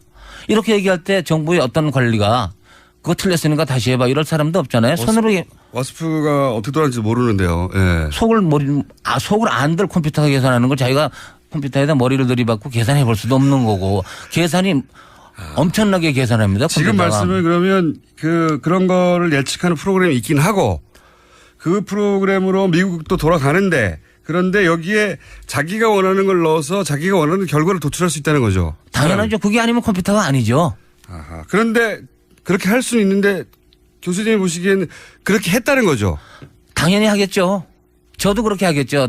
귀찮으면은 남을 어거지로 설득하기 위해서 그렇게 할 수 있고 그런 것이 필요하면 그렇게 하겠죠. 그런데 재미있는 것은 이것을 이번에 국회에서 이제 자꾸 지적을 하니까 예. 앞으로 이제 와스프를 안 쓰겠다는 거 아닙니까? 국회에서 알고 자꾸 와서 보고하라 그러니까 남이 모르는 걸 써야 되겠다. 뭐 이렇게 하는 거 아닙니까? 지금 그러니까 한전 혹은 거기 관련된 의사결정의 자리에 있는 사람들이 네. 그동안은 본인들이 이렇게 집어넣어서 이런 결과가 나오면 누구도 토를 달 수가 없었는데 네. 교수님 같은 분들이 갑자기 나타나가지고 국회를 통해서 그 문제가 많다고 지적하고 그러니까 이 프로그램 쓰지 마자. 요새는 그러고 있습니다. 요즘 그러고 있다고요. 이 핑계가 좋죠. 경제성만 따지는 프로그램은 엉터리다. 환경도 고려하고 다 고려해야 된다. 일시에 그렇게 고려하는 프로그램은 이 지구상에 없거든요. 그러니까 이제 그렇게 얘기를 하면서 이제 안 쓰는 핑계를 잡는 거죠. 그러면 새로운 걸 쓰면 남이 모르는 거 쓰면 또 원하는 거 다 나올 수 있으니까. 자, 이 주장 워낙 저희가 거의 처음 들어보는 주장이라 저희가 항상 얘기합니다만 반론도 받습니다. 한전 네네, 혹은 또 해보세요. 그러나 제가 이런 얘기는 공개 토론을 이렇게 큰 돈 70조, 80조에 비용을 가지고 75조도 될 수 있고 85조도 될 수 있는 계획을 가지고 예. 이렇게 얘기도 안 하고 국가 비밀이다 뭐 건설비가 얼마 집어넣는지도 모르겠다 입력자료도 공개 못하겠다 그러면서 소수의 전문가들하고 모여서 했다 그러면서 하는 것 자체가 예, 말도 안 되죠. 말도 안 되죠. 그렇다고 5천만 원대 물어볼 수도 없고 5천만 원대 물어보면 아무것도 안 하는 거죠. 네. 5천만이 물어봐서 와스프를 알겠습니까? 수학을 알겠습니까? 할인율을 알겠습니까? 그러면 교수님이 이제 평생 이거 하시면서 와스프를 70년대부터 다루면서 이거 좀 심하게 말하면 사기를 많이 친다 이렇게 생각하신 거군요. 근데 그것은 아프리카나 미국이나 다 똑같을 겁니다. 그건 사람이 모여 사는 세계는 이게 다 똑같고 예. 그건 어디나 벗어날 수 없는 건데 그것을 가지고 나라가 선진국이라면은 얼마나 그런 내용을 전문가들 각 분야의 전문가들이 서로 솔직하게 얘기하느냐지 우리나라도 그런 위원회가 엄청나게 많이 구성되어 있고 남이 보면 꼼짝 못하게 구성이 돼 있는데 예, 실제로는 아예 거기 있는 사람들이 들어가서 눈치 보지 않고 자기 마음대로 얘기하느냐 하나도 얘기 못하지 왜냐 이번에 얘기를 좀 잘못하게 되면 이 다음에 부르지 않으니까 그 전문가란 소리를 못 듣게 되니까 그 사람은 꼼짝없이 잘하는 거라 그러고 주로 계획안을 거래소가 낼 때 심사할 때 다 맞다 그러죠. 그걸 틀렸다 그러면 되겠습니까? 그러면 그것은 예를 들어서 교수님 말씀대로 하자면 핵 발전소를 더 짓는데도 예를 들어서 그런 식으로 핵 발전소를 더 짓는 명분을 만들어줬을 수도 있겠네요. 그럴 수도 있죠. 그러나 저는 이런 걸 말씀을 드리는 게 예. 원자력이 뭐 어디가 나쁘다 좋다 이런 걸 얘기하는 게 아니고 그게 아니라 이럴 수도 있는 것이니까 충분히 그럴 수 있는데 개연성은 항상 있는 거죠. 충분히 그럴 수 있는데 그걸 크로스 체크해서 밝혀내거나 막거나 혹은 뭐 조종할 사람이 없다는 거죠 지금. 저는 알아도 힘이 없죠. 제가 혼자고 지금 이러니까 전혀 할 수가 없는데 교수님 혼자 이런 주장하시면 고초를 많이 겪으셨겠습니다. 양쪽에서 손가락질을 받는 거죠. 저는 한국전력에 다닐 때 원자력 발전소가 12개쯤 나왔으면 좋겠는데 8개만 나오면 좋다 그러면은 또 손가락질하고 뭐 이럴 때 할 수 없는 거죠. 그런데 그런 어떤 극단을 쫓겨나신 거 아니에요? 그만두신 게 아니라 쫓겨나신 거 아니에요? 한전에서? 그래도 이 구조 개편한다고 해서 제가 일이 있어서 전력거래소로 옮기고 그래도 약간 당당하게 갔죠. 약간 당당하게. 약간 당당하게 쫓겨나신 걸로 그러면. 예, 예. 자, 벌써 시간이 25분이 다 됐습니다. 네, 기본을 이해하는데 여기까지 왔는데 네. 구체적 사안이 더 나올 것 같아서 저희가 한 번 더 모셔야 될 것 같아요. 그리고 한 번 더 모실지 두 번 더 모실지 모르겠는데 네, 좋습니다. 더 모셔야 될 것 같은데 마지막 질문 하나만 더 드릴게요. 네. EMS를 손봐야 된다라고 네. 인터뷰 들어오시기 전에 예. 말씀하셨는데 EMS가 뭔지 이해하지 못한 채 들어왔습니다. 네. 그래서 EMS 이거 문제다. 국가가 EMS 정부가 조사해야 된다고. 수사해야 됩니다. 수사해야 된다고 막 주장하셨잖아요. 근데 아무나 수사하면 안 되고 예. 가장 높은 데서 수사하지 않으면은 아마 가장 높은 누구도 데는- 말을 안 들을 것입니다. 아, 청와대에서 직접 해야 된다. 네, 그렇지 않으면 절대 말 안 듣습니다. 끝까지 거짓말하고 잘하고 있다고 서로 얘기하고 교수들 다 동원해서 우리가 잘하는데 뭐냐 그러고 이렇게 그러기 때문에 조사를 해야 된다는 것입니다. EMS를 조사해야 된다. EMS가 뭐 국산으로 EMS 가 뭡니까, 개발했다. 근데? EMS라는 거는 간단하게 말씀드리면은 인천공항에서 컨트롤 센터가 있는데 예. 비행기 이착륙을 관제하는 컨트롤 센터가 있는데 거기 사람들이 일일이 눈으로 보면 구름끼면 못 보고 그렇죠. 밤에 못 보고 할 때는 컴퓨터가 자동적으로 그렇겠죠. 비행기 위치 조정하고 다 레이더로 하고 다 하는 그런 자동적인 시스템이 있다고 상상을 해 보십시오. 예. 뭐 잘하고 있겠죠, 인천공항은. 그런 것을 전국에 발전기가 350개가 있고 수천 군데에서 전기를 쓰는 것을 매 6초마다도 체크하고 5분마다도 컴퓨터가 체크해서 아하. 사람이 전력을 잘 국민들에게 공급할 수 있고 사고가 나서 전력이 다 발전기가 중지하지 않도록 그러니까 전국 도와주는 컴퓨터 시스템이 패키지입니다. 아하. 그러니까 전국의 전기가 제대로 작동하고 효율적으로 움직이고 있는가를 통제하는 시스템이다. 중앙에서. 네. 근데 이 EMS가 뭐가 문제죠? EMS를 여태까지 제대로 쓴 적도 없고 이론을 이해한 적도 없고 국회에서 지적했을 때 왜 그렇게 안 쓴다고 지적하느냐 물어보지도 않고 국내에서 개발한다 그러고 개발했는데 남의 걸 뺏겼는지 안 뺏겼는지 몰래 그냥 하고 제품이 있는지 없는지 제품 검수를 제대로 했는지 아하. 또 누가 돈을 어떻게 쓰고 어디다 돈을 썼는지 민간 회사가 지금 개입한 걸로 돼 있는데 그 민간 회사에 전문가도 없는데 어떻게 세계적으로 프로그램을 개발했는지 교수들끼리 다 짜고서는 잘했다고 속이니까 근데 이것이 왜 중요하냐 그 돈을 다 개인으로 먹었는지 안 먹었는지 사진을 안 찍어서 모르는데 네. 먹어도 좋습니다. 국내에 남아 있으니까 뭐 그럼 그런데 상관없죠. 그건 좋은데 진짜 문제는 진짜 문제는 뭐냐 그러한 컴퓨터가 없다는 것이 문제입니다. 실제로는 없어요? 제가 없다고 얘기할 때 예. 못 보게 하니까 예. 얘기 안 하고 있다고 막 속이지만 예. 그거에 대해서 공개적으로 얘기하고 떳떳하게 다 외국 전문가를 부르든가 우리가 같이 조사를 하고 해야 되는데 그전에 산업부 장관 지시를 했는데도 불구하고 그런 것도 과반수로 9명 중에 김영창 혼자 틀리다 그러고 9명이 잘 쓴다 그러니까 이건 잘 쓰는 거다 이렇게 결론을 냈고 과학을 다반수로 과반수로 코페르니쿠스도 죽는 거죠. 그러니까 다수결로. 다수결이니까 다수결이고 그다음에 감사원에서도 감사를 했는데 예. 손방망이로 문제 없다 그러고 문제는 있으나 뭐 그냥 그렇다고 넘어가고 지금 핵심은 자 핵심은 그런 것이 우리나라에 없기 때문에 앞으로 국가적인 재앙이 올 확률이 무지무지하게 커지고 있는데 오히려 블랙아웃은 그런 데서 오는 것이지 발전소가 모자라서 오는 게 아니다. 예비력하고는 전혀 관계 없다고 볼 수 있는 전혀가 아니라 예비력은 주파수 맞추는 데 관계 있는 것이고 예. EMS가 작용하는 것은 발전소가 전개통이 무너질까 봐 예. 미국에서도 그런 일이 2번이 났으니까 예. 그런 것을 5분마다 발전기한테 출력을 제대로 지시해 가지고 아하. 그러니까 사람이 350개를 동시에 통제 못 하니까 네. 컴퓨터가 350개를 다 눈으로 보고 계산하고 다 해서 사람을 도와줘야죠. 그렇죠. 컴퓨터가 그 균형을 맞추는 걸 해야 되는데 네. 그 시스템이 있다고 주장하지만 없다. 없습니다. 제가 없다고 주장할 때 있다고 얘기하러 나와야 되고 예. 시연을 해야 되고 논리적으로 답변을 해야 되는데 외국 기관까지 불러서 거짓말도 막 하고 잘하고 있다고 거짓말도 하고 미국과 우리나라는 환경이 틀리다고 얘기하고 실정. 예. 그럼 미국 걸 왜 샀습니까? 옛날에 틀린 거 수백억을 주고. 그러니까 이런 관계인데 그것이 중요한 게 아니고 만약 이것에 문제가 생겼을 때에 발전기가 8초 내에 전국이 중지합니다. 그때 오는 재앙을 상상해 본 사람도 없고 그런 일 없다고 부정을 하기 때문에 이것은 국가에서 가장 높은 기관에서 철저하게 수사를 해서 국가를 살려야 된다고 생각하는 것입니다. 알겠습니다. 알겠습니다. 굉장히 중요합니다. 근데 이것을 느끼지 못하고 국민들이 모르면 중요하지 않은 게 아닙니다. 국민들이 모르는데도 중요한 게 엄청나게 그러면 많은데. EMS를 잡아야 할 것을 발전소 많이 짓는 것으로 해결하려고 하는 많이 거는 지어보라 그랬죠. 그건 조금 돈 20조 더 나가는 일이고 그건 별거 아닙니다. 어떻게 보면 20조가 더 나갔는데 예. 나라가 전력 공급이 안 돼서 뭐 수돗물도 공급이 안 되고 뭐 온갖 철도도 가다 쓰고 지하수가 침수되고 나라가 엉망이 방송도 안 되고 예. KTX도 가다 쓰고 열흘 동안 암흑 세계가 될 때를 상상을 아무도 안 하면서 거래소가 잘하고 있겠지. 알겠습니다. 자, 그러니까 발전소를 더 많이 짓는 것으로 해결할 문제가 아니라 지금은 이 컴퓨터가 중앙 관리하는 시스템이 없는데 있다고 주장하는 게 진짜 문제다. 네. 그게 있어야 된다, 실제로는. 당연하죠.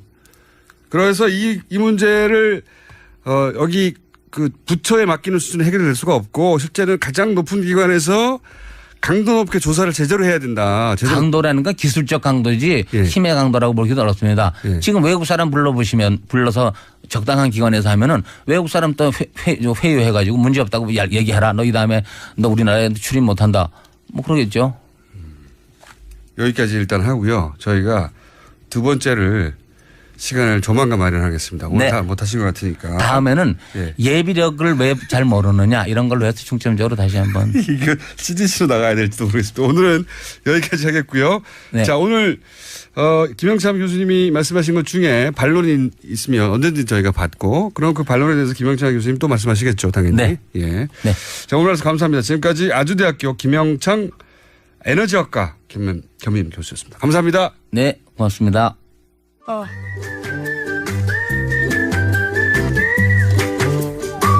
자, 인기 코너입니다. 도시건 축가 김진애 박사님 나오셨습니다. 안녕하십니까? 네, 안녕하세요. 갑자기 인기 코너가 돼버렸어요. 예, 인기 코너 맞아요. 맞아요? 고맙습니다. 고맙고, 그리고 코너는 인기인데 박사님이 쓰신 여자의 독서라는 책은 인기입니까? 참. 딱 한 달 됐는데, 예. 이제 저기 반응이 오고 있어요. 이제?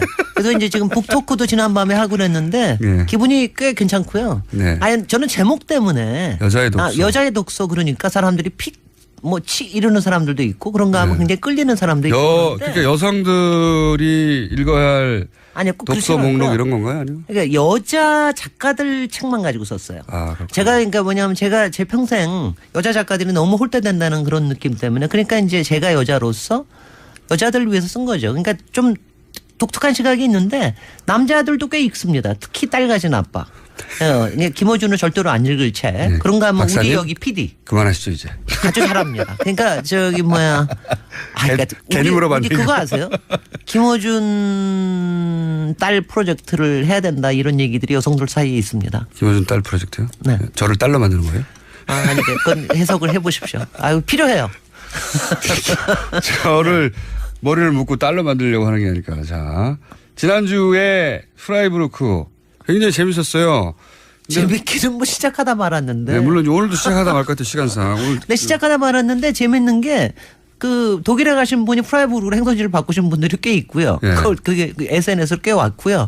그다음에 거기 주민들도 뭐 얘기해 오시고 그리고 프라이부르크에 또 놀이터가 사실은 굉장히 유명하거든요. 그건 근데 놀이터 모르겠는데. 얘기도 네. 하고.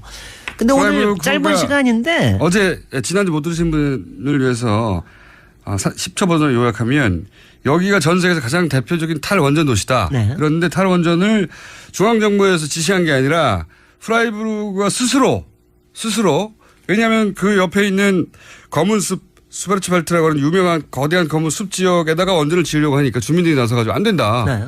대안을 내놓으라고 했더니 좋아 그럼 우리가 대안을 내놓게 네. 하고 스스로 대안을 내놓아서 생태 도시로 유명해진 곳입니다. 글쎄요. 그 전 대안을 세계로. 만드는데 한 10년, 15년 걸렸고요. 네. 그러고 나서 92년도에 내부에서 시의회에서 만약에 통과시켜가지고 지금 25년째입니다. 이렇게 지자체가 스스로 한 겁니다. 대안을 내놔 버린 거예요. 근데 이게요. 사실은 이제 이렇게 독일이 연방제니까 가능한 거예요. 그렇죠. 우리처럼 예. 이제 지방자치가 안 되고 중앙에서 워낙 돈 많이 내려오고 그럴 때는 어려운데 독일은 연방제고 그리고 이 지역이 또 나름대로는 상당히 이제 유서가 깊은 데니까 그리고 돈도 얼만큼 있고 대단히 고학력자들이 많은 맞습니다. 고학- 그것도 있고 그리고 여기는 정당도 무지 많아요. 네. 그리고 녹색당 시장이 처음으로 당선된 데가 여기입니다. 그러니까요. 도지사도 나오고 가장 그러니까 진보적인 도시라고 할 수 있는 거죠. 그런 사실은. 거죠. 그러니까 예. 근데 굉장히 정말 놀라운 게 25년 동안에 이게 바뀌어진 걸 보면 그러니까 우리가 특히 이제 도시계획이나 건축하면서 온 이상적인 얘기를 다 하다가 그다음에는 이제 다 그야말로 용두사미가 되잖아요. 현실 앞에서는 여기서는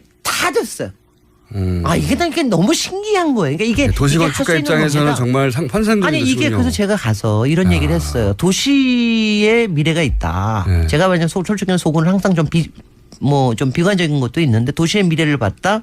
인류의 희망을 봤다. 막 이런 정도로 어떻게 제가. 바뀌었는지 조금 더 설명해 주세요. 그러니까 이거 저기 하면은 일단은 그러니까 원전을 짓지 않는 대신에 우리가 자급자족을 하겠다. 네, 에너지 문제 그래서 우리 스스로 에너지 해결하고 문제는 한 85%를 지금 자급자족을 하고 있습니다. 완전히. 예. 그리고 이제 가시면 그냥 일반인의 눈에 봐도 예. 보면은 없는 것들이 많아요. 일단은 뭐가 없습니까? 전봇대 없겠고 일단. 전봇대도 없고 그다음에 차도 되게 없어요. 되게 그렇겠네요. 다 모든 게 거의 전차로 다닙니다. 전차로 거의 하고 그다음에 주차장이 잘 없어요. 공영 주차장 차가 잘 없으니까. 집 앞에 주차장 놓는 거를 아예 안 합니다. 차가 잘 그다음에 없으니까. 많은 건 또 무지 많죠. 많은 건 솔라 패널. 태양광, 온데 솔라 패널이 태양전지. 있어요. 그 솔라 패널 이게 공공 건물부터 저기까지 일반 주택까지 아니 있고. 원전 없이 어떻게 할 거냐 했더니 자기들이 그거 하고 그다음에 태양광으로 할게 이렇게 한 거죠. 그다음에 저기 네. 하는 게 발전소가 네. 동네 발전소들이 그렇게 많아요. 조금만 발전소. 동네 발전소요? 아니 우리는 맨날 열병합 발전소 해가지고 지역 냉난방 한다고 그러고 무지무지 크게 짓잖아요. 네. 여기는 뭐 폐열 저기 열병합 발전소, 그다음 지열 발전 이것도 하나하나 다 얘기하면 힘든데 네. 이런 것들이 조그만 것들을 동네에다 이렇게 분산을 시켜 놓습니다. 근데 그렇게 되면은 이제 별로 누가 뭐라고 얘기할 게 별로 없잖아요. 동네에 조그만 게 있다는 거죠. 네네. 네. 그다음에 또 많은 거 쓰레기통 무지 많아요. 아니 그러니까 제가 처음 가서 놀란 거는 왜 쓰레기통이 이렇게 많죠? 그러니까 쓰레기통이 다 분리로 해야 되는 거 있고 구분을 해서 나눠야 우리나라처럼 되는 거 분리하는 데가 잘 없어요. 잘 근데 모르시겠지만 여기는 해외에는. 그러니까 쓰레기통이 흥미로운 게 주택가에 많은 건 당연하잖아요. 예. 바로 하니까 도심에 그렇게 많아요. 그것도 김호중보다 더 큰 쓰레기통이. 그렇게 쓰레기통을 많이 그렇게 띄운 큰 이유는요? 것들을 그건 뭐냐면 그러니까 거기다가 분리하는 겁니다. 그러니까 제대로 뭐 분리하라고. 재활용 분리를 하는 거로 리사이클을 해가지고 하고요. 제대로 리사이클링이 하자. 완전히 제대로 돼 있는 이런 건데. 먹거리는 어때요? 어? 먹거리는 이제 여기에는 광장에서 네. 얘네들은 뭐냐면 냉동식품 먹는 건 야만이라고 생각을 해요. 그래서 동네마다 광장이 있어가지고 12시부터 2시까지는 항상 지역에 바로 그 흥림이나 이런 데서 나와서 동네 파머스 마켓이 열립니다. 그러니까 제철 음식을 먹는 게 이게 문화적이다라는 생각들을 하고 있죠. 그 동네에서 자기들이 재배를 한다면 자기들끼리 파는 자기들 걸 팔고 그러는 거. 그게 참. 그러니까 문화가 완전히 문화가 진 다른 거네요. 거예요. 정말 삶의 방식이 달라. 연애하는 방식도 자전거 무지 많고 자전거 도로만 여기가 한 거의 200km인가 돼. 하여튼 자전거가요. 도시가 조그만데 200km나 돼요? 그리고 자전거가 아시다시피 그거 모르실 거예요. 독일에는 특히 뭐요? 프라이부르크는 자전거 유행합니다, 면허증이 요새. 있어요. 예? 자전거 면허증이요? 네. 그래요? 그러니까 자동차 면허증은 필요 없지만 자전거 면허증은 필요해요. 그래서 6살부터 시작을 해가지고 단계별로 해가요.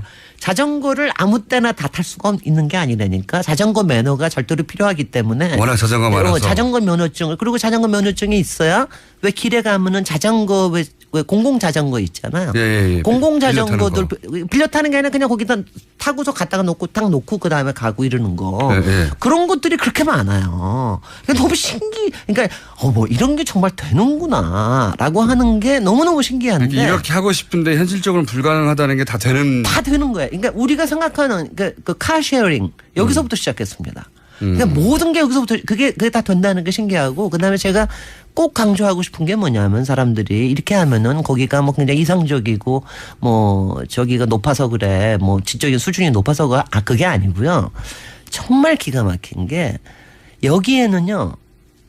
여기서 생산되는 솔라 패널이 독일의 30%를 시장을 차지하고 있습니다. 산업적으로도 그러니까 프라이부르크 대학 해가지고 산업적으로 솔라 패널의 기술적인 수준을 확 올려버렸습니다. 자기들이 직접 그걸로 전기를 발생시켜도 자기들이 전기를 써야 되니까. 그리고 여기에 저기 김호준 공장장이나 대학에 뭐 점심 먹으러 가던 이런 조그만 도시를 네. 완전히 에코 투어리즘이라는 게 있잖아요. 네. 생태 투어리즘을 해가지고 한 10여 배 늘었어. 그러니까 모든 인터내셔널 컨퍼런스가 여기서 열립니다. 에코에 관련된. 실제 그러니까 돈도 더 태양열, 잘 버는 도시가 됐고. 돈도 잘 벌고 일자리도 훨씬 더 늘어났고 그러니까는 야 이게 되는구나. 아, 신기하네요. 너무 신기해요. 그래서 우리나라도 얼마 남지는 않았지만 우리나라도 지금 순천 또 수원 다 자매도시 맺고 있거든요. 근데 우리나라도 글쎄 서울도 물론 열심히 해야 되지만 큰 도시도 해야 되지만 작은 도시에서는 하나를 그냥 시범적으로. 그냥 가서 보고만 오지 마. 그러니까 솔직히 거기 사람들은요 공무원